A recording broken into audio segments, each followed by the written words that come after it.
कि लड़ाई शुरू करना तो आसान है, लेकिन उसको फिर रोकना बड़ा मुश्किल हो जाता है। प्रधानमंत्री ने तीनों चीफ्स को बुलाया, सिंगल प्लानिंग होती है, अपनी आर्मी अपनी प्लानिंग करती है, एयरफोर्स अपनी, नेवी अपनी, फिर जॉइंट प्लानिंग होती है। India strategic policy is to keep the borders stable.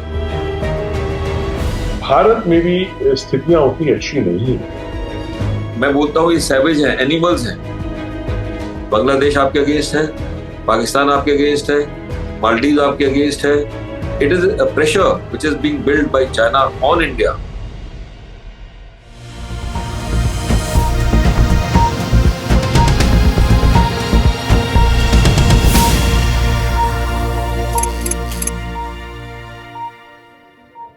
तो आज हम बात कर रहे हैं जनरल चतुर्वेदी से, जो करीब 3.5 दशक तक भारतीय सेना में अपनी सेवाएं की और भारत के ऊपर जो ये आतंकवादी एक हमला हुआ जिसमें निर्दोष हिंदुओं को इतनी बर्बरता से मारा गया और उसकी प्रतिक्रिया में जो हमने किया ऑपरेशन सिंदूर, उसके विषय में, और क्या ये मानसिकता है, कश्मीर की क्या समस्या है, इसका क्या समाधान हो सकता है, इन सब विषयों पे हम अपनी बातचीत को जारी रखेंगे जनरल चतुर्वेदी जी के साथ। बहुत ही अच्छा लग रहा है। थैंक यू जनरल साहब वंस अगेन। Thank you. बहुत पुराना हम लोगों का साथ रहा है सर, और मुझे तो सौभाग्य मिला आपके साथ काम करने का कई वर्षों तक। मुझे भी आपके साथ, आपके गाइडेंस में सर हम लोगों ने कितना बढ़िया काम किया। It's all part of some wonderful memories of the times that we work together, that we share together sir। और आपका जो कंट्रीब्यूशन रहा है तो बहुत ही बड़ा रहा है जहाँ भी आप रहे, और खास तौर से टीए में मैं अभी भी याद करता हूँ सर, जो आपने बटालियंस रेज की थी, the Ganga battalions as part of the ETF, the Ecological Task Force 1370, I remember। आज गंगा के लिए जो काम किया वो वाकई बहुत ही बड़ा इनिशिएटिव था, और मैंने तो आपको देखा कि आपने कितने लगन से, कितने परिश्रम से, कितने भाव से इसको शुरू किया था, और आज भी वो चल रहा है। बहुत बड़ी सेवा है माँ गंगा के लिए और भारत माता के लिए।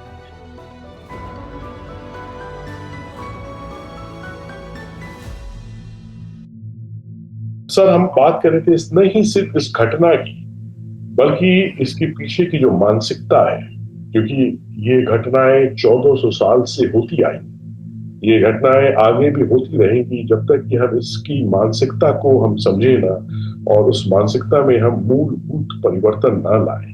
तो आपने बताया कि किस तरीके से इंडोक्ट्रिनेशन इन लोगों का होता है, रेडिकलाइजेशन होता है वहां पे, कैसे कैसे इनको गरीबी से, गुर्बत से ये लोग उठ के आते हैं, उनको पैसे का, उनके परिवार को प्रलोभन देते हैं, और कैसे इन लोगों को ब्रेन वॉश करके इनको इस तरीके की बर्बरता के जो भी घटनाएं हैं उसको अंजाम देने के लिए इनको लगाया जाता है। मुझे ये पूछना था सर आपसे कि जिस तरीके से इन्होंने इस घटना का अंजाम दिया, पहले पास गए, फिर पूछा कि तुम हिंदू हो कि मुस्लिम हो, कलमा पढ़ के सुनाओ, जिसने बोला कि हिंदू है उसको पॉइंट ब्लैंक रेंज में गोली मार दी, और किसी से बोला कि तुम कलमा पढ़ो, जो कलमा नहीं पढ़ पाया उसको गोली मार दी, और जो उनके अनफॉर्चुनेट जो उनके साथ जो फैमिलीज थी, जो लेडीज थी, उनको ये बोल के छोड़ा कि तुम जाके मोदी को बता देना। सो इनके जो आका है जो वहां बैठे हैं, was it all very well pre planned? क्या ये सिर्फ उनके इंस्ट्रक्शंस को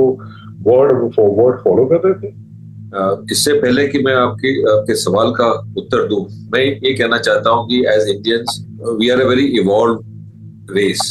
मैं इस बात को मानता हूं, we are a very evolve people, और उस इवोल्यूशन में क्या है कि we understand the futility of violence. We don't even kill an ant, we are taught कि अच्छा सांप है, चलो छोड़ दो उसको, जाने दो उसको, हटा दो यहाँ से। So we are not naturally given to violence, number one, and I don't say that as a negative. I say that as a positive because we have grown over and beyond violence. But अगर आप history को देखें, इतिहास में आप पीछे जाएं, तो हमेशा एक जो राज्य बसा और फिर उसकी संस्कृति अच्छी बनी, उसके वो फिर अच्छे धर्म में गया, अच्छे विचार हुए, और फिर उसको बिल्कुल सैवेज ट्राइब ने उसे खत्म कर दिया। ये इन लोगों की मानसिकता वो है, हमें ये समझना बहुत जरूरी है। मैं ये मानता हूं कि हमें अपनी तरफ से ये इंडोक्ट्रिनेशन अगर आप बोलें तो ये होना चाहिए कि हर एक हिंदुस्तानी के अंदर एक ऐसी भावना होनी चाहिए कि अगर कोई आपको गोली मारने आता है तो उस पर आप झपट पड़े।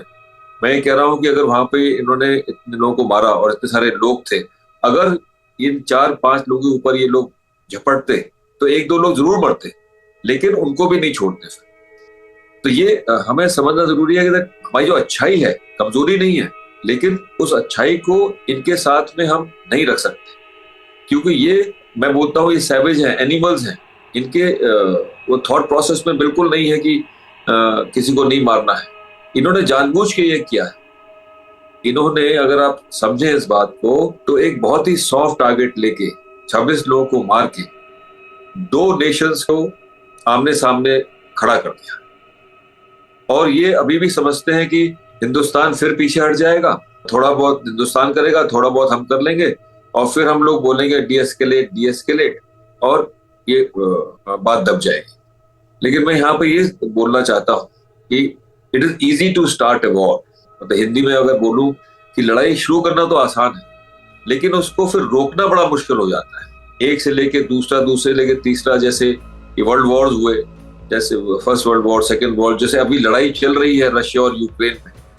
अब आप देखें कि 3 साल हो गए वो लड़ाई चली जा रही है। इसी तरह से जो इजराइल और हमस के बीच में हो रहा है, या इजराइल और यमन के बीच में हो रहा है, सीरिया के बीच में हो रहा है, तो ये सब चीजें हमें बहुत ध्यान में रखनी पड़ती है। लेकिन इसके साथ में हमें ये जानना जरूरी है कि जैसे वो जो कहावत है कि लातों के भूत बातों से नहीं मानते, और मैं इसको बहुत सीरियसली बोल रहा हूँ। मतलब इसमें मैं बिल्कुल भी ह्यूमर नहीं डालना चाहता, because I want to convey my message through the seriousness. Because how is it possible that they come and kill 26 people. तो हर एक हिंदुस्तानी के अंदर ये जज्बा होना चाहिए अब से, कम से कम अब से, मेरी बात सुनने के बाद, कि अगर कोई आता है तो मैं उसकी नली पकड़ लूंगा, उसकी बंदूक की, कैसे वो मुझे मारेगा, और 4 लोग उस पर और झपट जाएंगे। उसे डरना चाहिए हम लोगों से। ये मैं आपको बताना चाहता हूँ। और यहाँ पर मैं एग्जाम्पल देना चाहता हूँ, उदाहरण देना चाहता हूँ एक इजरायलीज का। अर्ली 90s लेट 90s के बीच में डल लेक से 4-5 इजरायली बोट से उतर रहे थे और उन पे गोलियां चलाई थी 2 या 3 दहशतगर्द। तो इजरायली तो सब मर गए थे, लेकिन मरने से पहले उन्होंने इनको भी झपट के इनकी गन लेके 2 को मारा था। देखिए, कोई भी स्थिति एक जैसी नहीं होती, वो लोग अलग हैं, उनकी हर एक की ट्रेनिंग होती है। हर एक फौज में, चाहे लड़की हो चाहे लड़का हो, 18 महीने 24 महीने वो रहते हैं। उनकी मनोवैज्ञानिक सोच बिल्कुल अलग है। वो चारों तरफ दुश्मन से घिरे हुए हैं, उन्हें मालूम है कि अगर वो नहीं मारेंगे तो उन्हें वो लोग उन्हें मार देंगे। लेकिन मैं ये उदाहरण देना चाहता हूँ हर एक हिंदुस्तानी को कि कैसे ये हमें मार देंगे। मैं ये बोलता था अपने जवानों को कि ये ऐसे हम लोग अपने निहत्थे अपने हाथ से उनके हम ये आते निकाल देंगे, अपने हाथ उनके पेट में घुसेड़ के उनके हम आते निकाल देंगे। हमारे में इतने जोश होना चाहिए और बर्बरता होनी चाहिए। एक इंग्लिश में वर्ड है विदाउट रिमोर्स, रिमोर्सलेस, विदाउट पिटी, वो हम लोग के अंदर होना चाहिए इन लोगों के। बहुत ही इंपॉर्टेंट बात आपने बोली सर। इस मानसिकता को आज से इस पॉडकास्ट में आपकी इस बात को सुनने के बाद हर भारतीय को अपने मन में बैठा लेना चाहिए कि अगर कोई ऐसी, ईश्वर ना करे कभी ऐसी कोई परिस्थिति आए सामने, जब इस तरीके के वहशी दरिंदे, जानवर, आतंकवादी जो एक तरीके से पिशाच हैं, राक्षस हैं, जिनके अंदर मन, बुद्धि, विवेक नहीं है, जो मारने के लिए बस तत्पर है, अगर ऐसे किसी को पड़े तो अपने निहत्थे अपने हाथों से के ऊपर आक्रमण करके जो भी उनको जितना भी नुकसान पहुंचाया जा सकता है वो अवश्य करना चाहिए, और साथ में मिलकर करना चाहिए। आपने बहुत इंपॉर्टेंट बात कही, और रिमोर्सलेस होना चाहिए। ऐसे लोगों के साथ को रिमोर्स दिखाना बिल्कुल जायज नहीं। Without remorse, without fear, without pity, एकदम विदाउट फियर, विदाउट पिटी, बिल्कुल निडर होके। और ये इजरायलियों से बिल्कुल सीखने लायक है। बहुत आपने बहुत सही बात है। इजरायली चारों तरफ से दुश्मनों से घिरे हैं, बहुत ही एक चुनौतीपूर्ण परिस्थिति में वो लोग जीते हैं, इसलिए वो हमेशा तत्पर रहते हैं हर परिस्थिति से निपटने के लिए। लेकिन भारत में भी स्थितियां उतनी अच्छी नहीं है, और मैं इस विषय में आपके साथ फिर आगे थोड़ी सी चर्चा करूंगा, क्योंकि हम भी बहुत से होस्टाइल देशों से चारों तरफ घिरे हैं। एक तरफ अफगानिस्तान है, ऊपर जो है चाइना है, और पूर्व में बांग्लादेश है, जहाँ की भी परिस्थितियां हम देख रहे हैं। तो भारतीयों को भी इस राइटियों से सीख के इस परिस्थितियों में कोई भी ऐसा कदम उठाने के लिए तत्पर रहना चाहिए जिससे अपनी आत्मरक्षा कर सके और उन लोगों को न्यूट्रलाइज कर सके, उनको खत्म कर सके। Do you know Bharat was made victim of conspiracies, censorship, and ideological subversions?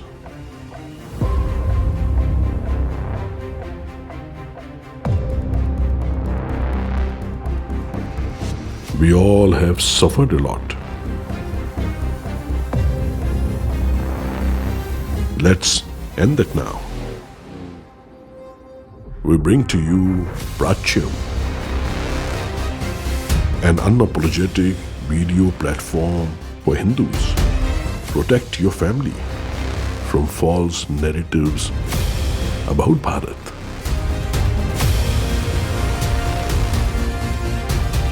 Documentaries, classes, shows that you will not find on YouTube. Prachyam. Give power to the Hindu voice for the cost of one coffee.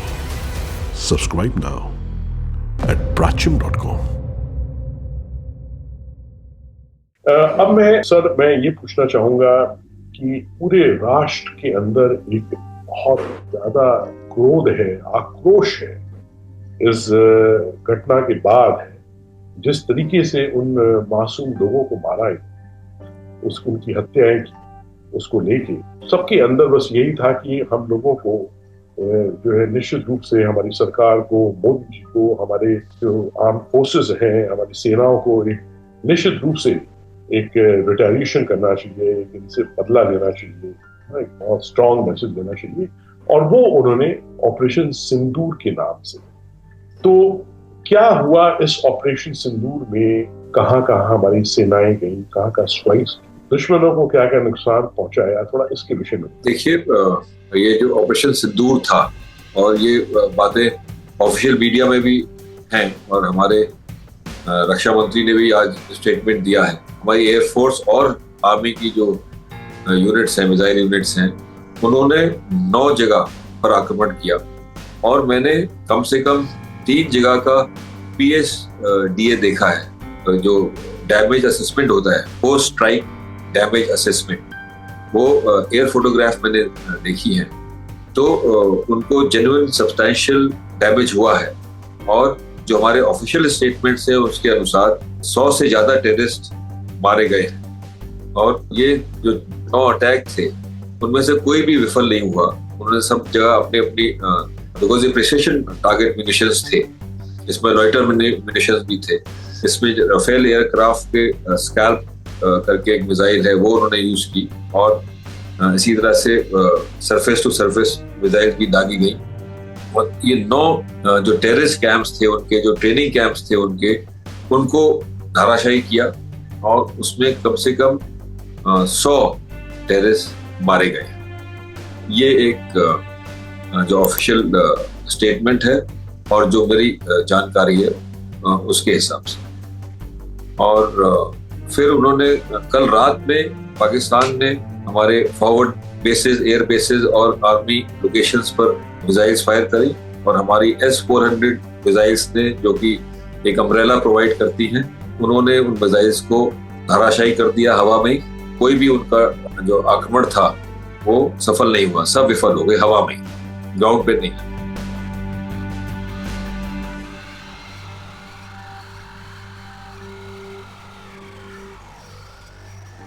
तो sir, इस तरीके के जब हमें strikes, हमारे दर्शकों की उत्सुकता है, जो उनकी जिज्ञासा रहती है, कितना टाइम लगता है इस तरीके की प्लानिंग में, इस तरीके की रिटेलिएशन कैसे ये की जाती है, और कैसे फिर आइडेंटिफाई किया जाता है लोकेशंस को, टारगेट्स को, और फिर कैसे इसका एग्जीक्यूशन होता है? देखिए, ये सब चीजें लोग विचार करते होंगे कि भाई पीस टाइम में आर्म फोर्सेस क्या करती है, जब लड़ाई का टाइम होता है तब करती है लड़ाई, उसके बाद क्या करती है। तो पीस टाइम में ये सब कार्रवाई की जाती है। मतलब आप हैरान हो गए जानकर कि कितनी सारी कॉन्टिजेंसी प्लानिंग, हर कॉन्टिजेंसी की प्लानिंग होती है। तो पर उसका फायदा देखिए ये होता है कि ऐसे मौकों पर जब प्रधानमंत्री ने तीनों चीफ्स को बुलाया, उनसे बात करी तो उन्होंने बोला होगा बताइए साहब आप क्या क्या कर सकते हैं। तो उन्होंने पूरा एक स्पेक्ट्रम बताया होगा कि साहब हम उन पे क्रॉस बॉर्डर फायरिंग करके उनकी कुछ चीजें नष्ट कर सकते हैं, मिसाइल्स उनके ऊपर बरसा के उनके टेररिस्ट कैंप्स नष्ट कर सकते हैं, हम कन्वेंशनल वॉर आर्मर्ड यूनिट अपनी जो स्ट्राइक कोर है वो हम अंदर भेज सकते हैं, या हम अपने एयरक्राफ्ट अंदर भेज के उनके एयरफोर्स है उसको आउट कर सकते हैं, या उनके जो सिटीज हैं जो अंदर रावलपिंडी जो उनका हेडक्वार्टर है उस पर हम वॉर कर सकते हैं, उसको गिरा सकते हैं। तो ऐसे उन्होंने one end of the spectrum to the other end, ये सब उन्होंने उनको ऑप्शन दिए होंगे और फिर उस पर काफी बातचीत हुई होगी। उन्हें बोला होगा कि हम इसको कैलिब्रेट करना चाहते हैं, हम इसको एस्केलेट नहीं करना चाहते, हम इसको रिटेलिएशन जो हमारा है हम उतना ही करना चाहते हैं। तो आपने देखा होगा कि इन्होंने मारा पंजाब में भी है, भावलपुर में और मुद्रिके में जो लाहौर के पास है, लेकिन टेररिस्ट कैंप को मारा है उन्होंने, उनकी आर्मी यूनिट्स को या सिविलियन टारगेट्स को नहीं मारा है। और ये बात पाकिस्तान भी जानता है। तो इस तरह से ये प्लानिंग होती है, सिंगल प्लानिंग होती है, अपनी आर्मी अपनी प्लानिंग करती है, एयरफोर्स अपनी, नेवी अपनी, फिर जॉइंट प्लानिंग होती है। और इसमें फिर हेडक्वार्टर आईडीएस जो इंटीग्रेटेड डिफेंस स्टाफ है, जो अभी सीडीएस है जनरल चौहान, वो फिर इसमें जॉइंट प्लानिंग को हेड करते हैं। तीनों में बातचीत होती है, फिर इनका अपना एक ऑप्स रूम होता है, वहां पर प्रधानमंत्री को, रक्षा मंत्री को ब्रीफ किया जाता है और वहां पे फिर सलाह होती है, क्योंकि जो लड़ाई है, वॉर है, वो एक मामूली चीज नहीं है कि हाँ भाई शुरू कर दो चलो देखा जाएगा।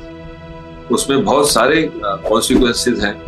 और जैसे मैंने बताया कि हम लोग एक पीस लविंग नेशन है, हम लोग एक रैशनल नेशन है। तो पाकिस्तान ने क्या किया है, मैं उसमें एक दो बात जोड़ दूं जो मैंने आपको पहले बताया था कि उसने अपनी एक छवि बनाई है इरैशनैलिटी की। ये रैशनल नहीं है, ये कोई भी रैशनल काम कर देगा। सो अगर हम इंग्लिश में बोले तो India has called its bluff. जो इरैशनैलिटी की छवि है उसका ब्लफ इंडिया हैज कॉल्ड। और इंडिया ने ये भी कन्वे कर दिया है कि भाई अगर तुम और कुछ ट्राई करोगे तो हम और आगे जाएंगे, हम और आगे जाएंगे। और ये भी मैं आपको बता दूं कि पाकिस्तान के पास 12 दिन से ज्यादा लड़ने की क्षमता नहीं है।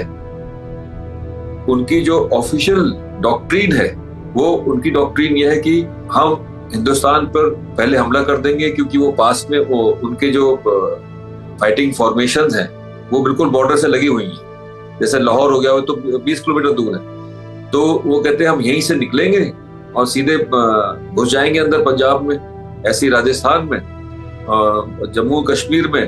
फिर 8-10 दिन के बाद जो लड़ाई चलती रहेगी, फिर हम यूएन में जाएंगे कि साहब लड़ाई रोक दीजिए।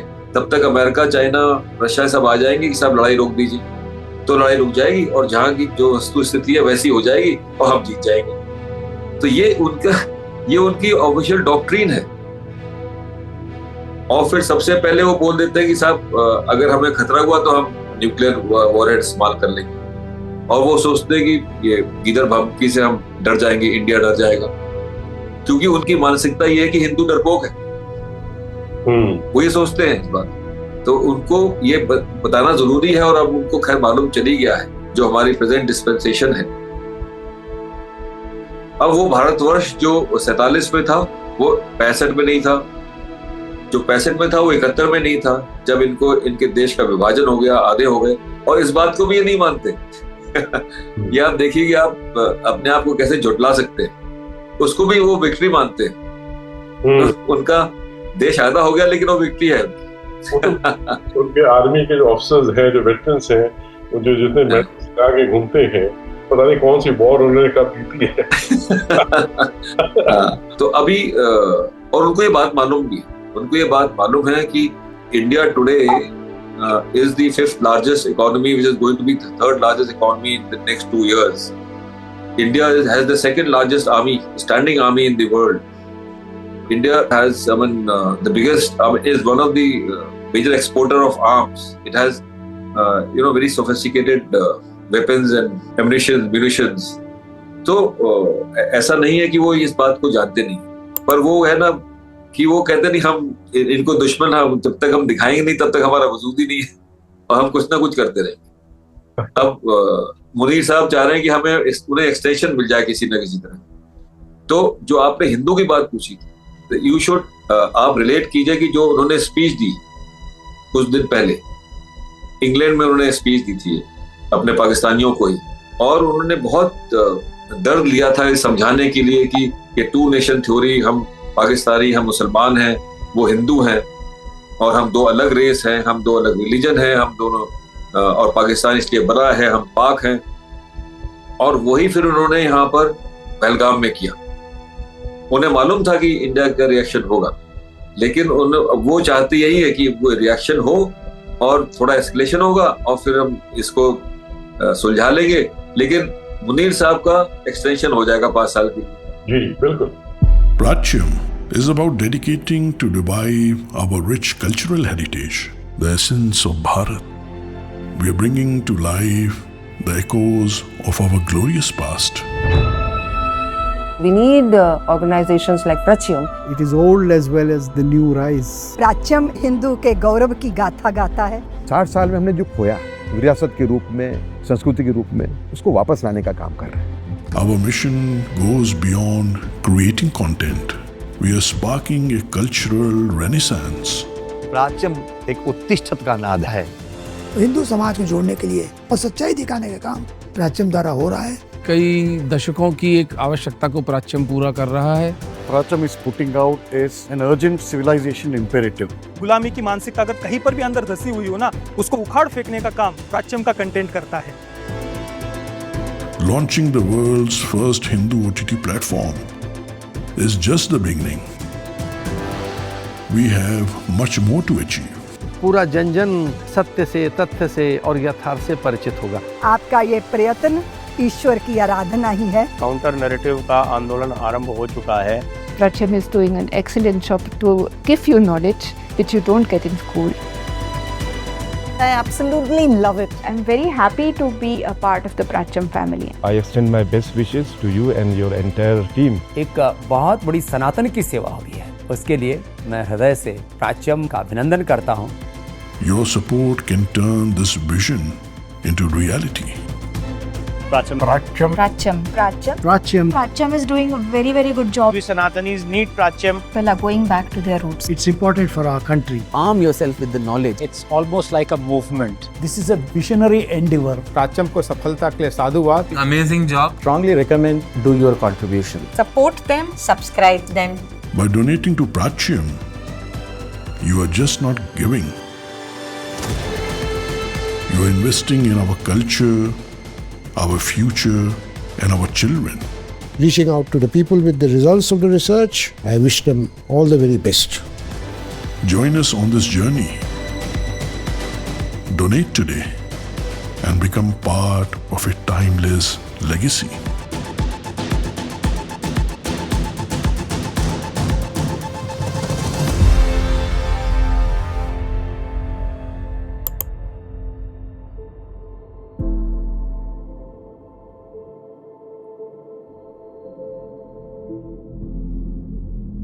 तो सर ये जो ऑपरेशन सिंदूर है, ये अगर हम पहले के जो भी हमने स्ट्राइक्स किए, सर्जिकल स्ट्राइक्स किए, टेलीशन हमने किया था पहले, उसके कंपैरिजन में ये कितना हाउ मैसिव दिस इज, और कितना डैमेज इस बार पहुंचा है लोगों को। हाँ, तो इस बार देखिए, पहले सर्जिकल स्ट्राइक हुई थी और फिर एयरफोर्स ने पुलवामा के बाद स्ट्राइक बालाकोट में स्ट्राइक की थी, और ये अभी ऑपरेशन सिंदूर जो स्ट्राइक्स हुई। So definitely the damage is more in the strikes. The surgical strikes were limited to only J&K, that is one, and so was their depth limited. And here मैं कहीं पढ़ रहा था कि India has actually climbed the ladder by 2-3 more steps. So this is a strategic decision wherein Air Force has been utilized and the surface-to-surface missiles have been utilized to strike the enemy and their terrorist camps. And therefore, consequently, इसलिए damage इस बार ज्यादा हुआ है। 100+ terrorist मरे हैं, उनकी infrastructure destroy हुआ है। और साथ ही साथ मैं ये आपको बताना चाहता हूं कि मनोवैज्ञानिक रूप से एक दहशत जरूर पैदा हुई है। ये हमारे सुनने वालों को जानना जरूरी है कि Punjab is the heartland of Pakistan and they are very sensitive. वो बहुत ही सेंसिटिव है पंजाब के बारे में। पंजाब डोमिनेट्स पाकिस्तान एंड ये जो इनके ज्यादातर पॉलिटिशियंस हैं, ज्यादातर जो आर्मी सीनियर ऑफिसर हैं, ये सब पंजाबी हैं और इसीलिए बलूचिस्तान वाले इन्हीं को छांट छांट के मारते हैं। वो पूछते हैं कि तो पंजाबी हो और गोली मारते हैं। तो वो because they dominate, they are very dominating people, they dominate the whole of Pakistan, they do everything for Punjab. उनका बजट सबसे ज्यादा होता है, प्रोस्पेरिटी सबसे ज्यादा पंजाब में रखी हुई उन्होंने। और बलूचिस्तान जहां पर इतने सारे मिनरल वेल्थ है, वो सबसे गरीब प्रदेश है उनका। वैसे ही सिंध को इन्होंने बना के रखा हुआ है, वैसे ही खैबर पख्तूनख्वा को उन्होंने बना के रखा हुआ है, वैसे ही इन्होंने पीओके को बना के रखा हुआ है। तो मेरे हिसाब से तो ये सेंसिटिव बहुत है पंजाब। और जब अगर आपने मुद्रिके में मारा है और भावलपुर में मारा है तो इनको एक बहुत बड़ी मनोवैज्ञानिक चोट पहुंची है और ये बिलबिला रहे हैं अपने अंदर। लेकिन इन्हें ये भी मालूम है कि अगर ये ज्यादा कुछ करेंगे तो हम भी इसको एस्केलेट करेंगे और फिर वही है कि 10-12 दिन के बाद ये लड़ नहीं पाएंगे। और ये जो धमकी दे रहे हैं टैक्टिकल न्यूक्लियर वेपन्स की, तो वो सचेत रहें कि इससे पहले कि वो उन्हें फायर करें तो हो सकता है कि वो वेपन ही डिस्ट्रॉय हो जाए। इसके आगे मैं नहीं बोलूंगा, पर ये हो सकता है। बिल्कुल, आपने इशारे में कह दी ये बात है। बिल्कुल। अब हम आपसे जानना चाहेंगे, इंडिया ने तो बहुत स्ट्रांगली ऑपरेशन सिंदूर करके उनको एक बहुत स्ट्रांग मैसेज दिया और जैसे आपने कहा कि मनोवैज्ञानिक एक चोट पहुंची है। अब ये क्या प्लान कर रहे हैं, ये क्या कर सकते हैं? क्या वो कोई फिर से कोई हिम्मत जुटाएंगे कुछ करने की, इस तरीके का रिटेलिएशन, या करेंगे तो किस स्केल पे कर सकते हैं? जरा उसके विषय में थोड़ा प्रकाश डालिए। तो मेरा विचार है, तो ये जानते हैं कि इंडिया से कन्वेंशनल वॉर में नहीं जीत सकते, ये बहुत क्लियर है। ये वहां के हर एक शख्स को मालूम है। और जैसे मैंने बताया कि जो प्लानिंग होती है वो 10-12 दिन से ये लोग ज्यादा नहीं लड़ सकते, क्योंकि लड़ने के लिए सिर्फ आदमी नहीं चाहिए, लड़ने के लिए हथियार, गोला बारूद और टैंक्स को और गाड़ियों को मूव करने के लिए डीजल, पेट्रोल सब चाहिए। जो इनके पास में 10-12 दिन से ज्यादा तक की सस्टेनेबिलिटी नहीं है, नंबर 1। नंबर 2, जैसे आपने देखा होगा कि शशि थरूर ने भी बोला है कहीं कि ये 3-4 दिन से ज्यादा लड़ नहीं पाएगी। तो ये बात तो सच है कि 10-12 दिन से ज्यादा ये नहीं लड़ पाएंगे। तो अभी जो ये ऑपरेशन सिंदूर है, मतलब पहलगाम में जो हुआ, फिर ऑपरेशन सिंदूर, इसको ये ज्यादा ऊपर नहीं ले जाना चाहिए। इन्होंने जो कल रात को ट्राई किया, अगर इनकी स्ट्राइक्स थोड़ी बहुत भी हो जाती तो ये अपने सीना तान के बोलते कि साहब हमने मार दिया और बात खत्म हो जाती है और हम बात के लिए तैयार है। इनके रक्षा मंत्री ने बोला भी है कि हम अगर भारत रिस्पॉन्ड करता है तो हम भी बात करने के लिए तैयार हैं। तो उन्होंने भी ये एक हिंट दिया है कि हम बात करने के लिए तैयार हैं। और जैसे कि ये रिपोर्ट्स हैं कि एनएसए, दोनों देश के एनएसए ने आपस में बात भी की है। तो मुझे नहीं लगता कि ये एक पूरी तरह से लड़ाई के रूप में बदलेगा, लेकिन मैं इसको क्वालिफाई करना चाहूंगा कि जैसे मैंने आपको बताया कि गोली किसने चलानी है वो तो डिसाइड हो जाता है, लेकिन उसके बाद उसे रोकना बड़ा मुश्किल होता है। और ये छोटी छोटी चीजें होती हैं। मैं आपको एक उदाहरण देता हूँ कि अगर उनका एक मिसाइल सक्सेसफुल हो गई होती और कोई हमारे आर्मी का बड़ा कैंप होता है, वहां जाके उसने 100, 150, 200 लोगों को मार दिया होता, तो फिर भारत बोलता है भाई हम तो रोक ही नहीं सकते, तो आप लड़ाई शुरू करें। तो ये बहुत जरूरी है कि मतलब उसको आप रोकना बड़ा मुश्किल हो जाता है। बिल्कुल, बहुत सही कहा।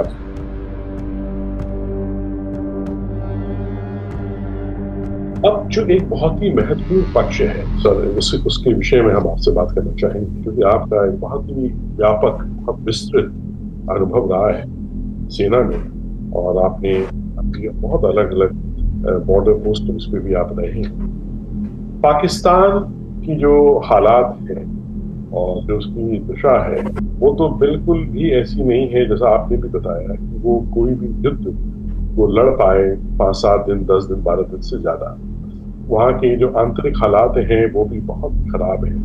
इकोनॉमी का उनका भट्टा बैठा हुआ है, खाने पीने को नहीं है। किसी भी दृष्टि से अगर आप देखें तो एक बहुत कठिन आर्थिक दौर से पाकिस्तान खुद गुजर रहा है। इसमें चाइना का क्या रोल है?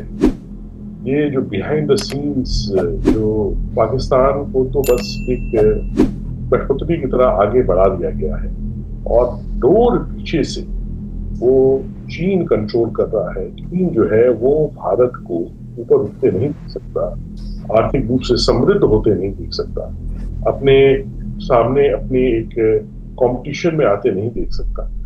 इस विषय में थोड़ा प्रकाश डालिए। जी, ये भी एक बहुत अच्छा सवाल है और इसको मैं बहुत सिंपल रूप से इसका जवाब देना चाहूँगा। चाइना जो है वो एक वर्ल्ड पावर बन चुका है और वो एस्पायर कर रहा है नंबर 1 सुपर पावर बनने की। ये बात क्लियर होनी चाहिए। नंबर 2, वो भारत को एक एडवर्सरी, एक कॉम्पिटिटर के रूप में देखता है।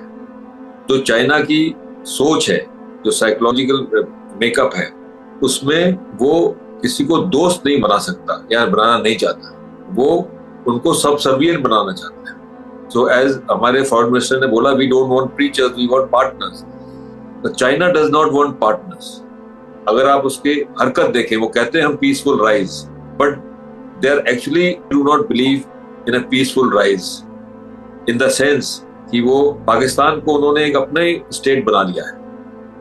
वो वहां पे इन्वेस्टमेंट करते हैं, इन्वेस्टमेंट सिर्फ लोन्स की तरह करते हैं। ये पैसा चाइनीज कंपनी के पास ही जाता है और फिर इनके ऊपर एक लोन का बोझ पड़ जाता है और फिर ये अपने एसेट्स इनको देते हैं। जैसे ग्वादर एयरपोर्ट अगर आप देखें तो उन्होंने वो चाइनीज को दे दिया ऑपरेट करने, it's a Chinese airport. Similarly Sri Lanka में उन्होंने यही किया, उनका पोर्ट ले लिया और उसको ऑपरेट करने लगे। बांग्लादेश को भी उन्होंने यही किया है। तो वो किसी के साथ में भी एक इक्वल के रूप में काम नहीं करते हैं और भारत को चूंकि वो एक एडवर्सरी देखते हैं, क्योंकि वो एक कॉम्पिटिटर देखते हैं, क्योंकि वो भारत उनके साथ में एक बराबर की रिलेशनशिप चाहता है, मित्रता चाहता है, उसको वो पचा नहीं पाते। लेकिन वो इंटेलिजेंट लोग हैं, वो पाकिस्तानी नहीं है, ये हमें ध्यान रखना चाहिए। वो ज्यादा इंटेलिजेंट है और उन्होंने जानबूझ के पाकिस्तान को सपोर्ट दिया है और देते रहेंगे। They have put the millstone of Pakistan around the Indian necks. वो चाहते हैं कि इंडिया पाकिस्तान के साथ में ही उलझा रहे, तो वो चाइना की तरफ देखे भी नहीं और वो चाइना का प्रेशर पड़ता रहेगा। तो it is a pressure which is being build by China on India through Pakistan. तो ये उनकी सोच है और ये इसको करते रहेंगे, चाहे वो कितना ही हिंदी चीनी भाई भाई करें। उन्होंने कुछ स्टेप्स भी लिए हैं। आपकी वो यात्रा भी शुरू हुई है काफी दिनों के बाद, कैलाश मानसरोवर की। तो ये सब होगा, लेकिन it will never be a good relationship, it will always be uneasy.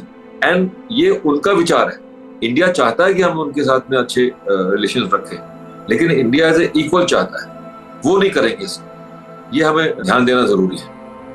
और एक सवाल जो आपने नहीं पूछा उसका मैं जवाब देना चाहता हूँ कि इस रियल पॉलिटिक में आपका कोई दोस्त नहीं है, आपका कोई दुश्मन नहीं है, ये ध्यान हमें रखना है। अभी ट्रम्प कुछ बोल रहे हैं कि हाँ India is a great friend and उस पर हम टैरिफ भी कम करेंगे, लेकिन अमेरिका भी शायद ना चाहता हो कि इंडिया उस लेवल पर पहुंचे। शायद अमेरिका चाहता है कि इंडिया अमेरिका पे डिपेंडेंट हो जाए जी। और इंडिया को वो एंटी चाइना बनाना चाहता है। इंडिया समझता है इस बात, पर इंडिया चाहता है कि हम चाइना के साथ में भी अच्छे रिलेशन रखें। तो ये आसान नहीं है जो बांग्लादेश में हुआ। अब आप देखिए, बांग्लादेश आपके अगेंस्ट है, पाकिस्तान आपके अगेंस्ट है, मालदीव आपके अगेंस्ट है, श्रीलंका न्यूट्रल है, नेपाल भी प्रो चाइना हो गया है। तो आपके पूरे नेबरहुड में एक ऐसी इंस्टेबिलिटी आ रखी है जो हमें एड्रेस करना पड़ेगा, विच आई थिंक ये हमारा जो विदेश मंत्रालय है, जो विदेश मंत्री है, इनको एड्रेस करना पड़ेगा। हम लोग चाहते हैं कि हमारे स्टेबल बॉर्डर्स हो। जो विदेश मंत्री हैं, उनके पिताजी एक बड़े इंडिया के फोरमोस्ट स्ट्रैटेजिस्ट रहे हैं, उन्होंने बोला था that we our strategic policy, India strategic policy is to keep the borders stable so that हमारी इकोनॉमिक प्रोग्रेस होती रहे। बिल्कुल। हमारे दर्शक पूरे विश्व में प्राच्यम की जो दर्शक हैं जो इस पॉडकास्ट को देख रहे हैं उनको हम बता दें कि ये एक पहला एपिसोड है इस सीरीज का, इस पॉडकास्ट सीरीज का, जो कि हम जनरल चतुर्वेदी के साथ कर रहे हैं। हम आपसे पूछना चाहेंगे कि आपके पास अगर कोई प्रश्न हो, कोई भी जिज्ञासा हो, कोई भी ऐसी बात आप अगर पूछना चाहते हैं इस संदर्भ में भारत के और ये जो आतंकवादी घटना हुई है पहलगाम, या जो हमारा रिटेलिएशन हुआ ऑपरेशन सिंदूर उसके विषय में, या कश्मीर, जम्मू कश्मीर, खासतौर से कश्मीर की जो समस्याएं हैं या जो चुनौतियां हैं बॉर्डर्स पे सेनाओं के सामने, तो कोई भी प्रश्न आप अपने कमेंट्स में लिख के या namaste@prachyan.com पे प्रश्न दे सकते हैं और आपके प्रश्न को आपके नाम के साथ आपकी तरफ से हम जनरल साहब से अगले एपिसोड में पूछेंगे।